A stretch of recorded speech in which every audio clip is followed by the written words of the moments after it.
Salah satu hadis yang layak untuk kita renungkan dan tadabburi di hari-hari seperti ini, di saat hidup itu tidak mudah dan banyak orang memiliki kendala ekonomi dan hari-hari adalah perjuangan untuk mendapatkan nafkah yang halal dan diberkahi oleh Allah Subhanahu wa taala, adalah sebuah hadits qudsi yang disampaikan oleh Imam At-Tirmidzi, Ibnu Majah, Ahmad rahimahumullahu taala dan lainnya. Ketika Allah Subhanahu wa taala memanggil kita, Ibnu Adam, wahai anak Adam, tafarraq li ibadati amla sadraka gina. Allah Subhanahu wa taala memanggil kita, wahai anak Adam, fokuslah beribadah kepada diriku, niscaya aku akan penuhi dadamu dengan kekayaan. Fokuslah beribadah kepada diriku, niscaya aku akan penuhi dadamu dengan kekayaan.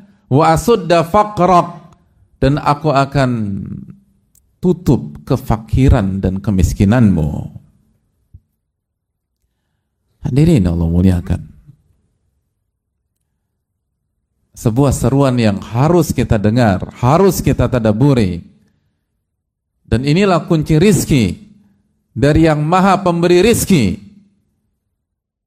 Ini bukan teori-teori kosong, ini bukan lip service atau motivasi-motivasi yang seringkali ilusi. Yang menyampaikan ini adalah Ar-Razzaq yang maha memberikan rizki. Allah Subhanahu wa taala berfirman, tafarraq li ibadati, fokuslah beribadah kepada diriku. Apa yang dimaksud fokuslah beribadah kepada diriku? Hadirin Allah muliakan, dijelaskan para ulama, maksudnya adalah prioritaskan Allah tabaraka wa ta'ala, prioritaskan hak-hak Allah tabaraka wa ta'ala, prioritaskan tugas utama kita, wa ma khalaqtul jinna wal insa illa liya'budun, tidaklah aku ciptakan jin dan manusia kecuali untuk beribadah kepada diriku.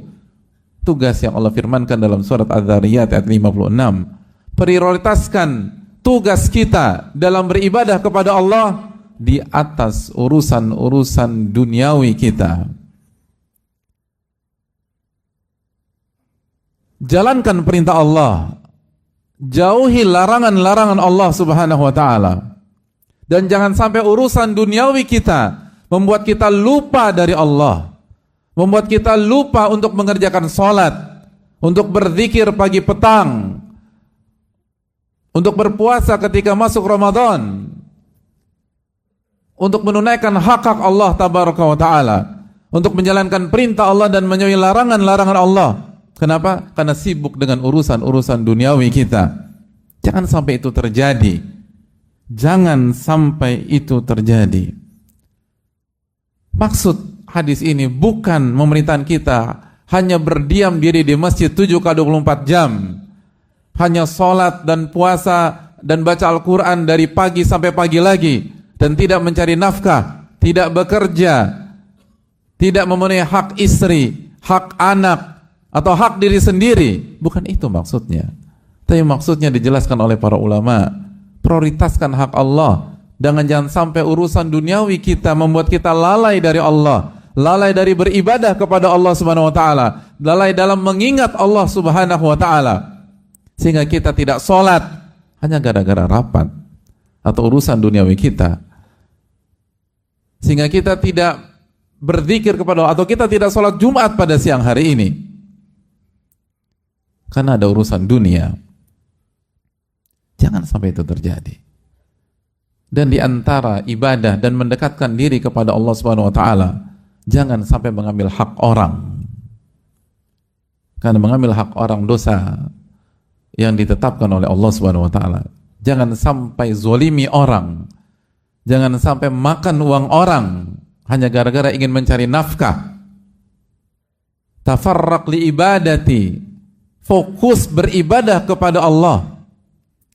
Tunaikan hak Allah dan tunaikan hak yang Allah perintahkan kepada kita untuk menunaikannya. Apa yang akan terjadi?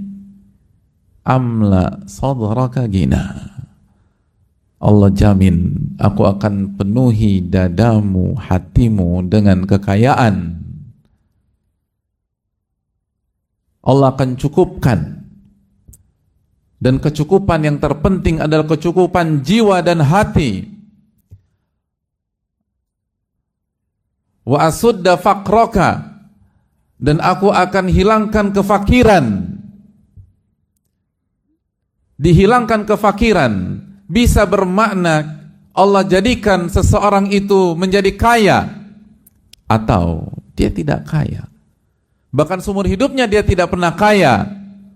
Tapi kata para ulama, kefakiran tidak akan memudaratkan dirinya. Kefakiran tidak akan menghancurkan dirinya. Ketidakpunyaan uang tidak akan menghancurkan dia dan keluarga. Dia tetap bisa bertahan. Dan bukan hanya bertahan, ia mendapatkan kekayaan jiwa dan hati. Laisal gina an kathratil arad. Inti dari kekayaan bukan kekayaan harta atau aset. Inti dari kekayaan, kata Rasulullah SAW, gina nafas, kekayaan jiwa. Ketika seseorang itu qanaah, merasa cukup dengan apa yang Allah berikan kepada dia dan meridho dengan apa yang Allah berikan kepada dia.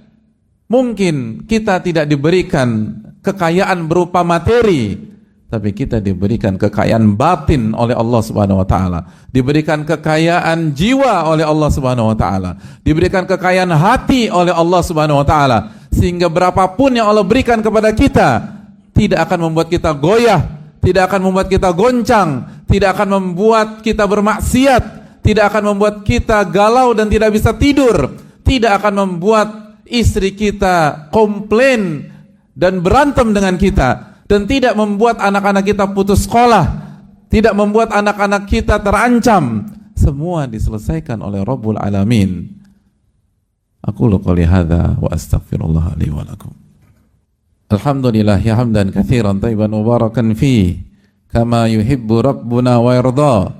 Wassalatu wassalamu ala nabiyyina Muhammadin wa ala alihi wa sahbihi ajmain. Ma'asyiral muslimin, sidang Jumat yang semoga Allah muliakan. Wa illa taf'al. Lalu Allah melanjutkan, dan kalau Anda tidak melakukan hal tersebut, kalau Anda tidak fokus beribadah kepada aku, kalau Anda tidak mengamalkan anjuranku tadi,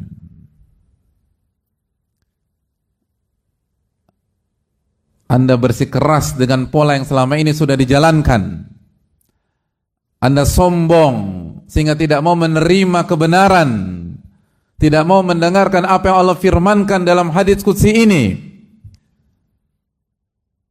mala'tu sadraka syugla walam asudda faqraka. Aku akan buat isi hatimu sibuk dengan dunia. Allah akan buat dunia tidak pernah selesai di dalam pandangan kita dan dalam diri kita. Disibukkan. Belum selesai satu masalah, Allah kasih masalah yang kedua. Belum selesai masalah pertama dan kedua, Allah kasih masalah yang ketiga. Belum selesai masalah pertama, kedua, ketiga, Allah kasih masalah keempat. Sehingga konsentrasi kita pecah, sehingga kita tertekan, sehingga kita under pressure, sehingga kita tidak bisa menikmati hidup. Mungkin kita kaya, tapi tidak bisa menikmati kekayaan kita. Mungkin kita berkecukupan, tapi pola pikir kita selalu dibuat sibuk oleh Allah Subhanahu wa taala. Tidak ada waktu istirahat, tidak ada jeda, tidak ada kelenggangan waktu, tidak ada waktu dengan istri, tidak ada waktu dengan anak-anak, tidak ada waktu dengan cucu, tidak ada waktu dengan keluarga. Hidup dalam tekanan dan berpindah dari satu tekanan ke tekanan berikutnya, dan tidak ada solusi. Ia jauh dari Allah tabaraka wa ta'ala. Ia tidak mau beribadah kepada Allah subhanahu wa ta'ala. Upaya dia menyelesaikan sebuah masalah hanya berujung masalah berikutnya, dan masalah berikutnya dan berikutnya. Allah buat dia sibuk terhadap dunia, dan dunia menyibukkannya, sehingga dia lupa hak, bukan hanya hak Allah subhanahu wa ta'ala, ia lupa hak keluarga, ia lupa hak anak, ia lupa hak orang tua, ia lupa hak istri, ia lupa hak kakaknya, ia lupa hak adiknya, dan banyak orang seperti itu. Ketika semua ngumpul keluarga, hanya dia yang tidak datang, dan dia bersenang-senang, tidak. Dia pusing dan dia pening karena masalahnya banyak pada saat-saat itu. Dia tidak bisa bergabung ketika seluruh anggota keluarga besarnya tertawa, bercanda, dan menikmati masa-masa kebahagiaan mereka. Ia tidak ada di sana. Ia tidak ada ketika anaknya gembira. Ia tidak ada ketika suami istrinya tertawa. Dia tidak ada. Bukan karena dia punya dunia sendiri lalu dia menikmati dunianya. Dia dibuat sibuk oleh Allah subhanahu wa ta'ala, dibuat tertekan oleh Allah subhanahu wa ta'ala, dibuat bermasalah oleh Allah subhanahu wa ta'ala, dan tidak ada yang bisa mengurai kecuali Rabbul Alamin. Namun pada saat itu ia jauh dari Rabbul Alamin itu sendiri, dan Allah mengatakan walam asudda faqraka, dan kefakirannya tidak akan aku cabut dan tidak akan aku tutup. Apa yang dimaksud kefakiran? Tidak akan aku cabut atau tidak aku tutup. Bisa jadi walaupun hidup 7 kali 24 jam, dia tidak akan pernah kaya. Kan inti kaya bukan lama-lamaan bekerja. Atau kalaupun dia kaya, Allah buat dia tidak ridho dengan apa yang Allah berikan. Allah buat dia tidak qanaah terhadap apa yang Allah berikan.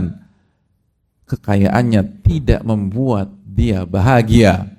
Allah mungkin kasih materi, tapi Allah cabut keberkahan dari materi tersebut. Ia mungkin banyak uang, tapi ia hidup lebih sengsara daripada orang-orang yang fakir dan miskin yang ada di tengah-tengah lingkungannya. Allah Maha berkuasa untuk menyengsarakan seorang hamba. Allah tidak harus membuat dia menjadi miskin untuk membuat seseorang hamba sengsara. Allah tidak harus membuat ia fakir. Allah bisa membuat ia tersiksa, menderita di tengah-tengah kekayaan yang sedang ada pada dirinya. Allah ala kulli syai'in qadir. Allah mampu melakukan segala sesuatu. Untuk menyengsarakan Fir'aun, Allah tidak harus mencabut dia dari singgasananya, dan Allah tidak harus memiskinkan Fir'aun. Fir'aun hidup dalam paranoid kekuasaan yang begitu tersiksa dan menyiksa dia dengan tetap berada di singgasananya. Bukankah itu sejarah yang harus kita ambil pelajaran? Oleh karena itu, kalau kita tidak fokus beribadah, bukan artinya hanya mengerjakan ibadah vertikal dan lupa hak-hak orang atau lupa tanggung jawab kita, tapi prioritaskanlah hak Allah. Dan ketika kita bekerja, niatkan sebagai jalan menuju Allah dan jalan menuju akhirat. Dan juga ingat hak-hak manusia. Jangan sampai kita makan hak manusia dan kita tinggalkan hak manusia hanya dengan dalih mencari nafkah. Karena sekali lagi, itu yang membuat hidup kita tidak bahagia, dan itu yang membuat hidup kita sengsara. Apalagi jika orang-orang yang kita zolimi mendoakan kita. Kata Nabi SAW, ittaqi da'watal mazlum, takutlah doa orang-orang terzolimi. Karena tidak ada batas, tidak ada sekat, tidak ada tabir antara doa mereka dengan Allah Tabaraka wa Ta'ala. Allah akan ijabah doa tersebut. Semoga Allah menjaga kita, dan semoga Allah Subhanahu wa Ta'ala memberikan taufik kepada kita untuk bisa fokus beribadah, sehingga Allah menjadikan kita kaya hati dan kaya jiwa, dan Allah Subhanahu wa Ta'ala menghapuskan segala kefakiran dan kemiskinan kita. Dan semoga Allah Subhanahu wa Ta'ala menjaga kita dari orang-orang yang lalai terhadap akhirat dan lalai kepada Allah Tabaraka wa Ta'ala.